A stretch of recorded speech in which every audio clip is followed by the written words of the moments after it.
In February 1897, British forces burned an African city to the ground, killed thousands of its people, exiled its king, and walked away with nearly 2,000 sculptures still sitting in museums today. This is the Benin Punitive Expedition. The Kingdom of Benin, in what is now southern Nigeria, had flourished since the 13th century under sacred kings called the Oba. Its capital, Benin City, was famous for its art, especially intricate bronze plaques made by master casters using the lost wax method. These are known today as the Benin Bronzes. By the 1890s, Benin was one of the last independent kingdoms in West Africa.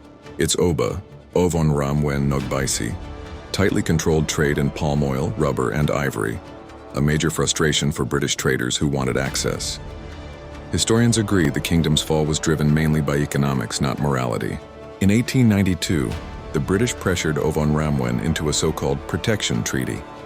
He never fully complied. In January 1897, British official James Phillips marched a delegation toward Benin City to force the issue. The Oba asked them to wait, they refused. Benin chiefs ambushed the delegation, killing 7 British officials and most of their servants. Britain used this as justification for war. Admiral Harry Rawson led roughly 1,200 troops toward Benin City, ordered to burn every village in their path and hang the Oba on sight. Most of the frontline fighting was actually done by African soldiers conscripted into British forces, a detail often left out.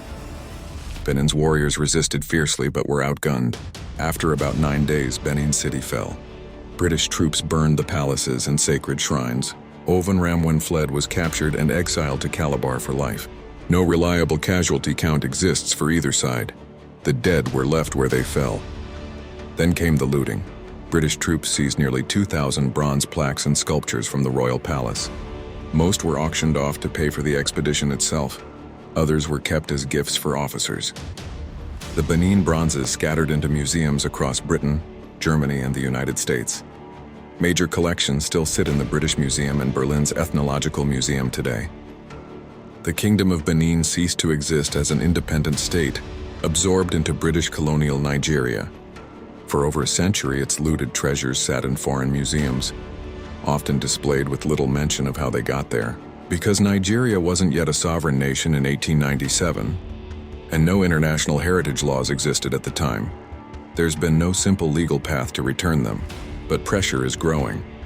In recent years, several museums and governments, including Germany, have begun returning Benin Bronzes to Nigeria. The Benin expedition wasn't a footnote in history. It was the violent end of a 500-year-old kingdom, justified as punishment but driven by trade and empire. It cost countless African lives, destroyed a capital city, and scattered one of the greatest art traditions on earth across the museums of the empire that took it. The Bronzes survived, the kingdom did not, and the question of what's owed is still being asked today.